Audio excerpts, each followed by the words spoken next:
मुंबईसह आसपासच्या परिसरात जोरदार पाऊस झालाय. नवी मुंबईत सुद्धा मुसळधार पाऊस झालाय.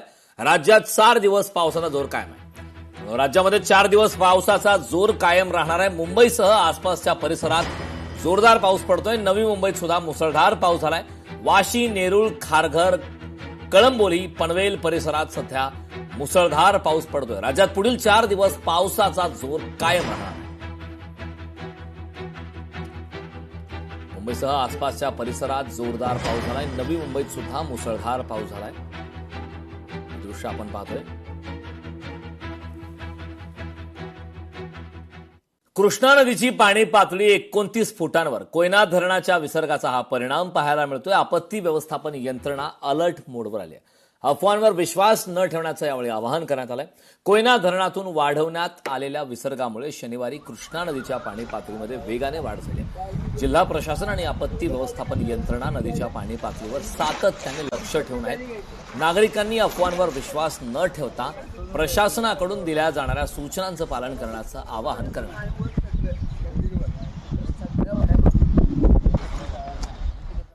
दत्त मंदिरात पुन्हा एकदा कृष्णा नदीचं पाणी शिरलंय.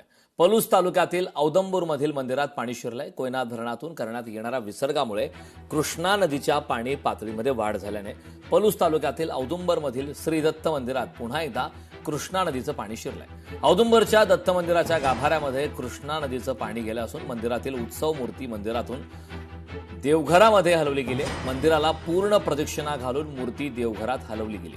गाभाऱ्यात पाणी गेल्यानंतर पुजाऱ्यांकडून गुरु नामाच्या गजरात मंदिराला प्रदक्षिणा घालून देववरच्या देवघरात नेण्यात आलंय. त्यानंतर श्री दत्त देवाची पूजा अर्चा देवघरात सुरू होते.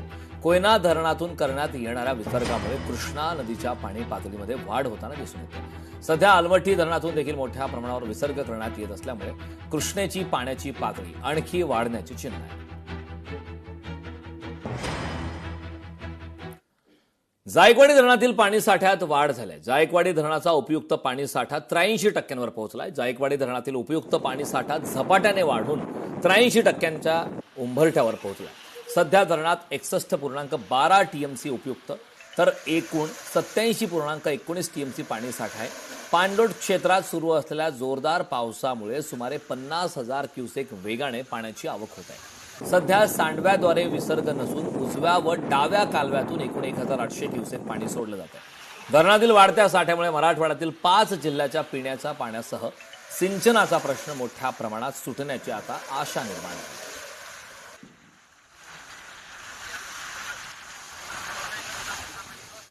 सर्वाधिक पाऊस नाशिक जिल्ह्यात, सर्वात कमी पाऊस तर नंदुरबार जिल्ह्यात झालाय. 15 ऑगस्ट नंतर पुन्हा एकदा जोरदार पावसाचा इशारा देण्यात आला. 15 ऑगस्ट नंतर पुन्हा एकदा जोरदार पावसाचा इशारा देण्यात आलाय. हवामान विभागाकडून देण्यात आलाय हा इशारा. एकूणच राज्यात सर्वाधिक पाऊस हा नाशिक जिल्ह्यात झाल्याने जिल्ह्यातील नागरिकांसह बळीराजा सुखावला.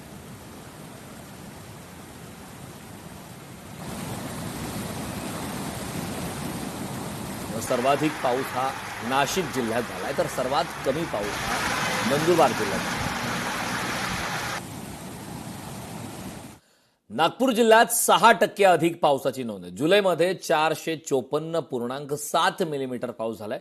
नागपूर जिल्ह्यात समाधानकारक पाऊस झालाय. नागपूर जिल्ह्यात 4 दिवसांच्या पावसाने जुलै महिन्यात सरासरीपेक्षा 6% अधिक पावसाची नोंद करण्यात आली.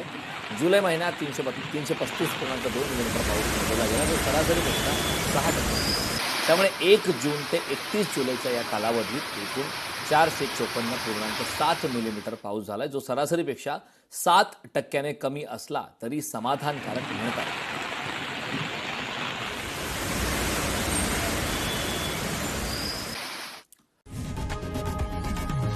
लोकशाही मराठी ऐका, पहा, जागरूक रहा.